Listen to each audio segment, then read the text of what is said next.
la grandeza de los reinos y su humillación. Recuento de los primeros capítulos.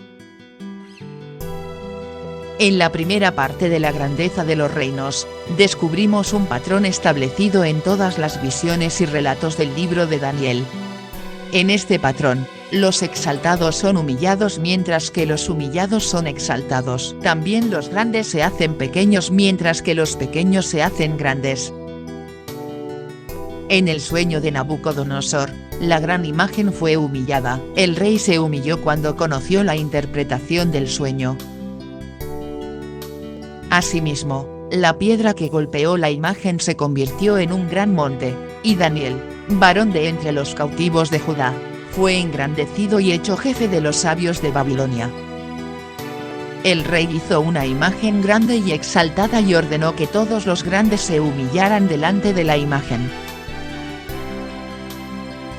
Pero los amigos de Daniel no quisieron humillarse ante la imagen y tampoco respetaron la orden del rey. Por eso Dios los exaltó librándolos de las llamas del fuego en el horno donde fueron arrojados. El gran rey Nabucodonosor se humilló y publicó un edicto donde se ordenaba exaltar y respetar al Dios de los hebreos, de manera que los que osaran blasfemar a Dios, sufrieran una muerte humillante. Nabucodonosor soñó con un árbol grande y exaltado por encima de todas las bestias del campo. Pero el árbol fue cortado y empequeñecido hasta que pasaran 7 años. Nadie pudo interpretar el sueño, sino Daniel.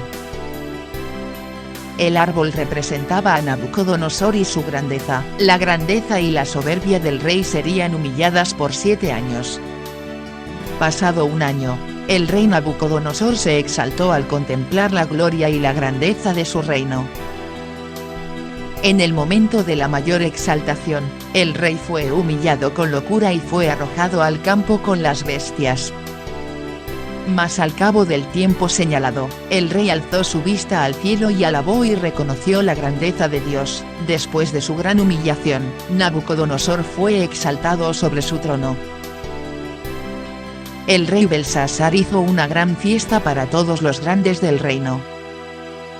Cuando el rey se llenó de vino, se exaltó en su corazón y envió a traer los vasos sagrados del templo de Dios. Entonces, una mano en la pared escribió una escritura misteriosa que solo pudo ser descifrada por Daniel. Esa escritura hablaba de la humillación del reino de Babilonia. En esa noche, Daniel fue exaltado en el reino, mientras que el rey fue depuesto de su trono y su reino sufrió una gran humillación y ruina. Las profecías de Daniel giran en torno a la exaltación y humillación de los reinos. Porque todo reino que se exalta será humillado y todo reino que se humilla será exaltado. Es imposible dar una interpretación correcta de las profecías de Daniel basándose en una mera interpretación de símbolos. Una nueva interpretación ha sido presentada. Esta es una interpretación historicista, temática y cronológica. Esta interpretación propondrá la más grande y elegante de todas las interpretaciones del libro de Daniel. En el capítulo 7 de Daniel, los conceptos de grandeza, exaltación y humillación se volverán a repetir. 4 grandes bestias son exaltadas sobre la tierra. Y en el colmo de las exaltaciones, aparece un cuerno pequeño que se exalta y humilla al pueblo de los santos. Pero la trama se invierte, entonces los exaltados son humillados mientras que los humillados son exaltados en la escena de un gran juicio. Esta es, la grandeza de los reinos y su humillación, la más grande de todas las interpretaciones del libro de Daniel. Segunda parte.